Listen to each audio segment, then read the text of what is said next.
साल लंबा मुकदमा, बार बार जजों का बदलना, राजनीति के आरोप प्रत्यारोप और आखिर में एक बड़ा फैसला। 2008 में महाराष्ट्र के मालेगांव में एक मस्जिद के पास बम धमाका हुआ था, जिसमें 6 लोगों की जान चली गई थी और 100 से ज्यादा लोग घायल हो गए थे। धमाका एक बाइक में रखे विस्फोटक से हुआ था, जिसे लेकर एटीएस ने दावा किया था कि वो साध्वी प्रज्ञा ठाकुर की बाइक थी।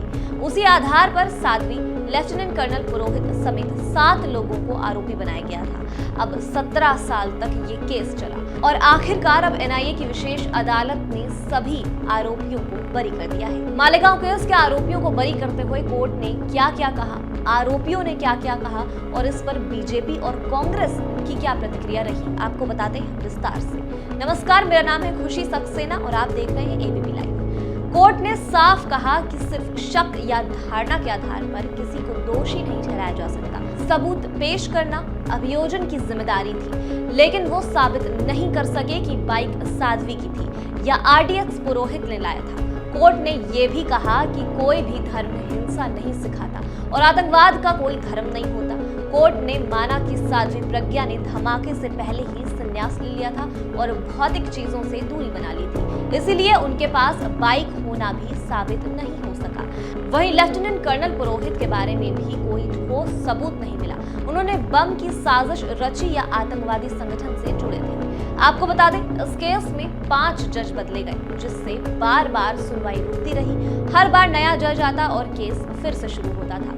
रिकॉर्ड्स इतने भारी भरकम थे कि हर बार जांच दोबारा शुरू करनी पड़ती थी। इतने सालों में दोनों पक्ष परेशान होते रहे। अब जाकर जज एके लाहोटी ने ये फैसला दिया है, जिसमें अदालत ने ये भी कहा कि निर्दोषों को सजा नहीं दी जा सकती।